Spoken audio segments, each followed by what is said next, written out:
successfully completed my interview. Really enjoyed this assignment because I just thought it was fun to be able to practice what we've been going over in the class. It is what prompted me to pick the person that I picked for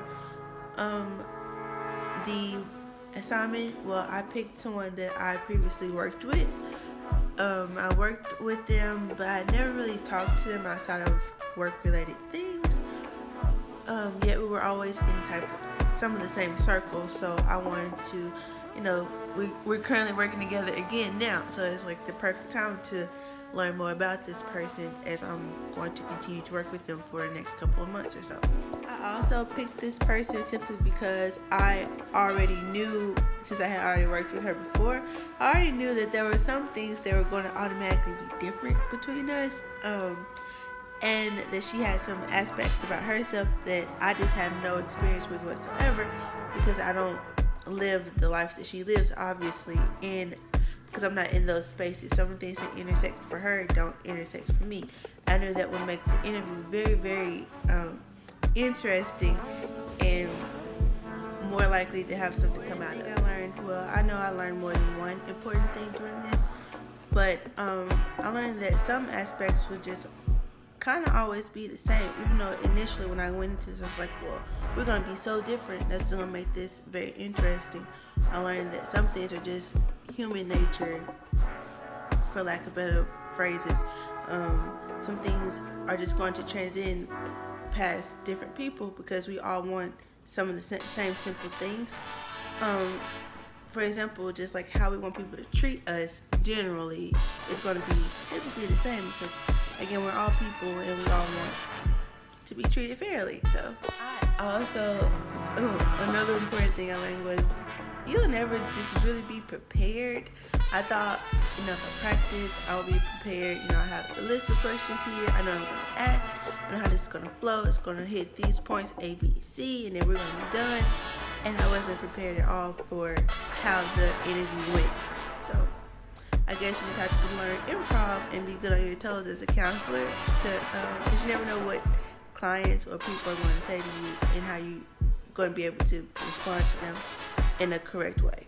Speaking on responding correctly, one thing that stuck out to me during this interview is when the person I interviewed said that in counseling they just want the person that's counseling them or helping them through whatever they're going through to remain calm no matter what. So even if they're like, oh my God, this horrible thing happened, they want the therapist to remain just as calm in that situation and in other situations where they don't think it's just important. They want the counselor to put the same type of importance on all aspects of what they're talking about.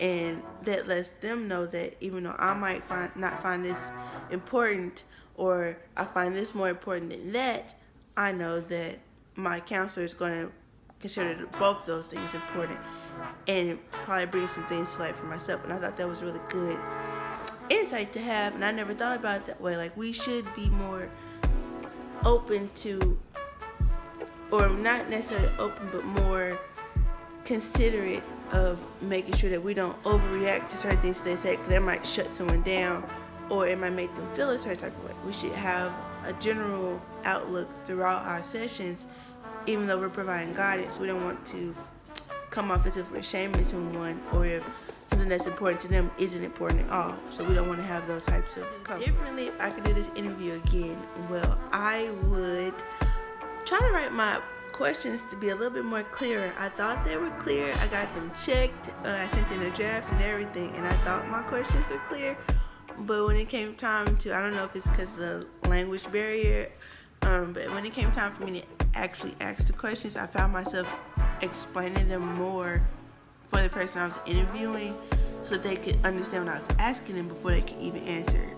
So I would say I would want to make sure that my questions are super clear, or as clear as possible, so that the person I'm interviewing can understand me. Because that's how. Overall, like I said at the beginning, it was a great assignment. I loved this assignment. It was interactive. I got to go out and meet with someone that like I said, I've met with them before, but we never actually got to talk. So I've only worked with them, and this gave me a chance to learn more about somebody I've already been in the same spaces with, and someone I'll continue to work with in the future. So I'm thankful for this, and I want to thank Dr. Golden for giving this assignment because I enjoyed it.